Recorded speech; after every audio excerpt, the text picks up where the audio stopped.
Kings and Queens, Your Majesties, welcome back to the channel. Thank you so much for always returning. Trust you and yours are well and you are loving yourself and others like always. Many thanks to all of you for the support you give to the channel. Thank you so much to our channel members, to our anonymous supporters, to all of you my esteemed subscribers. You are loved, celebrated and appreciated.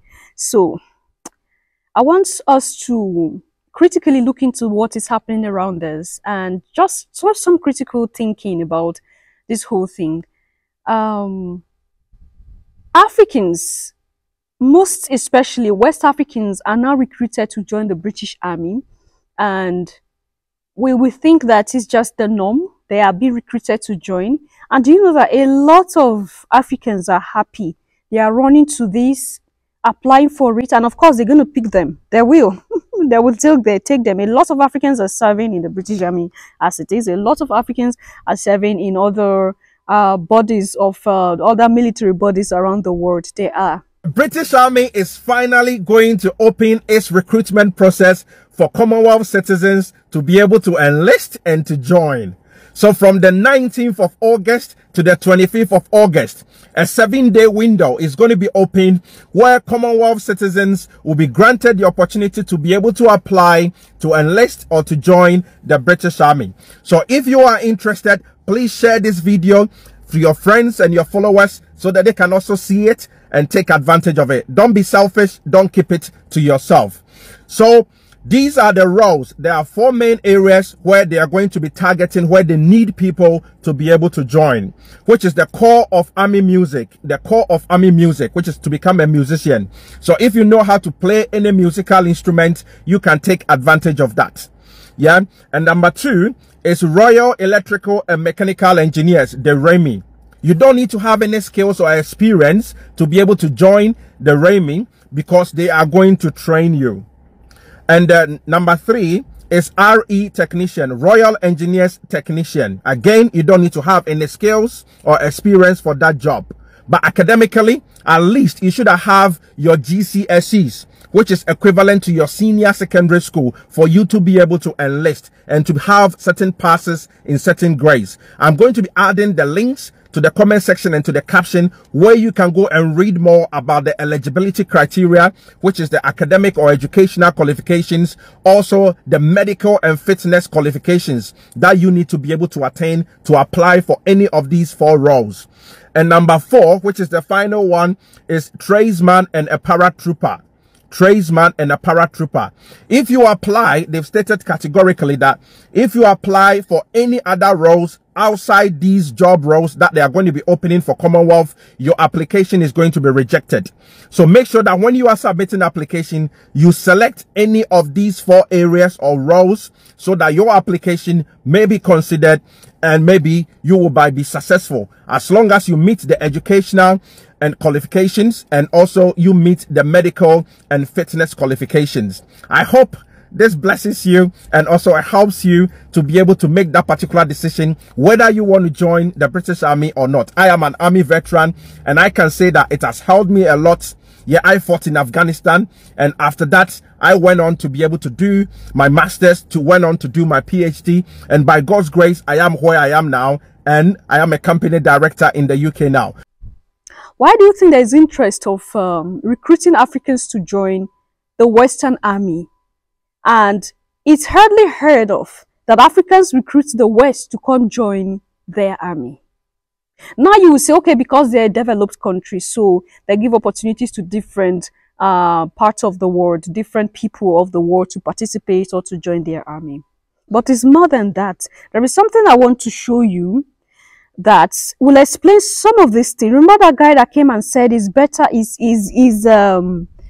they will kill themselves first and burn their children before they can be slaves to Africans. He has something again. He has a message again. And this guy be bringing this message out to you there, you know, in plain sight, telling you these things. And then some of us will think that it's just a joke. Maybe he's just playing around.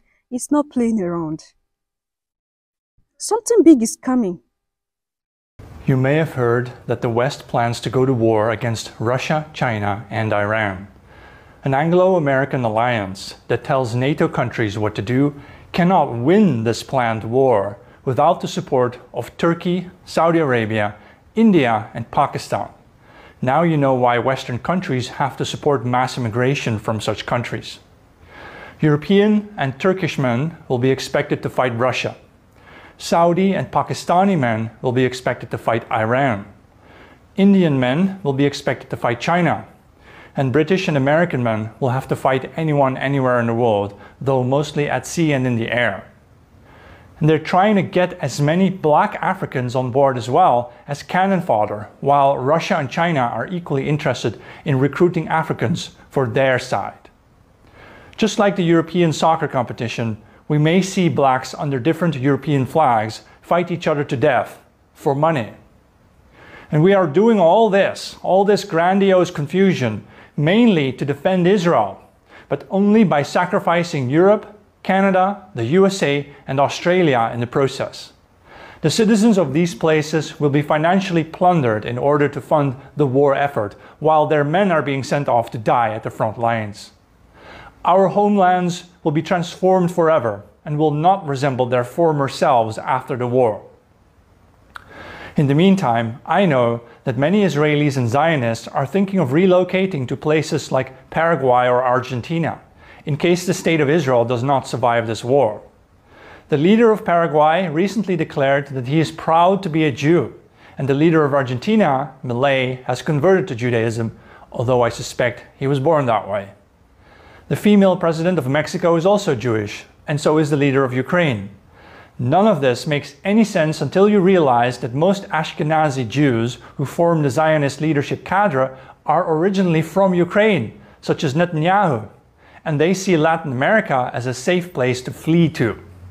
So if the State of Israel does not survive Third World War, Latin America should expect to receive many millions of Jewish refugees who will eventually demand a new Zionist homeland there. My guess is they will take Paraguay.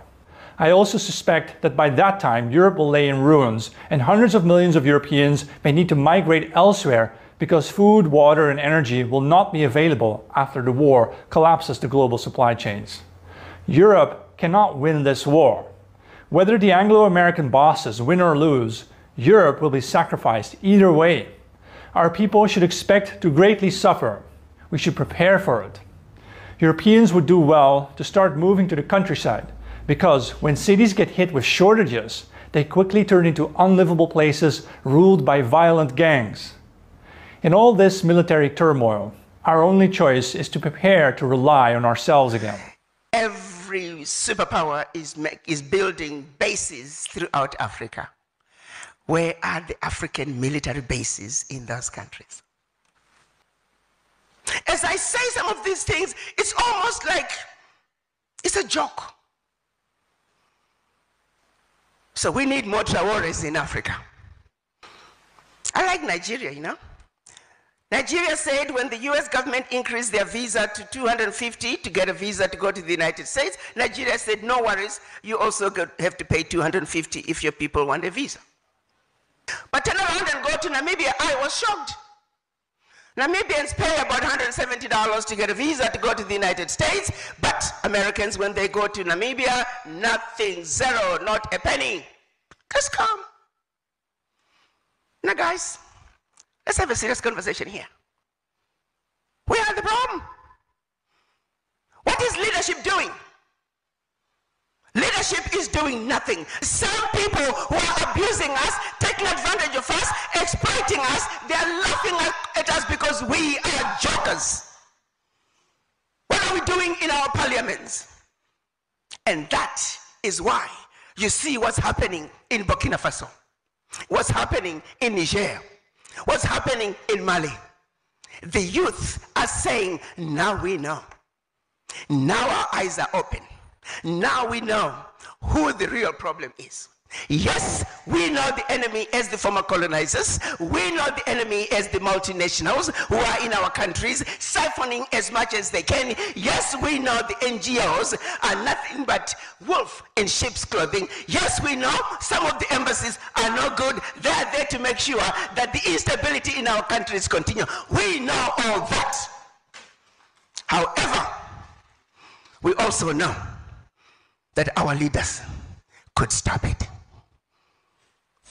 So yes, it is that the youth are rising. The youth are saying, you leaders, if you do not do the right thing, we will replace you. So we need more Traores in Africa. What's happening in Burkina Faso must be supported. What's happening in Niger must be supported. What's happening in Mali must be supported. The youth of Africa are sick and tired of being sick and tired. The issues of the root must be addressed. World Bank must stop giving us frivolous loans. World Bank must treat Africa fairly. Ours is a simple ask. We are simply saying to the world, we demand Africa that can be treated fairly, an Africa that can be treated as equals on the world stage, an Africa that is free of racism, bigotry, and hate. Our ask is a simple one. Our position is of stating the facts, stating the truth, constants that do not change. We're simply asking that the world does unto us what they would want done unto them. Anybody that has an issue that Africa has taken is somebody who is under earth. We want a peaceful world. We want a world that is just. And that is all we're asking. That is all our children are asking. Our children are saying we're tired of watching our uranium power 2/3 of France while they call us a dark continent. Our children are saying we're sick and tired of seeing our mineral wealth fund Western education while we don't have quality education in Africa. Our children are saying we're sick and tired of seeing our natural resources fund healthcare in the Western world while we don't have access to that Western world. So it is the revolution that has been proclaimed, the revolution the likes of Kwame Nkrumah and others had hoped for. While it may have taken us years to get where we are, the unfinished business that our Pan-African fathers started back in 1963 must be completed, and our youth in Africa are acutely aware of that.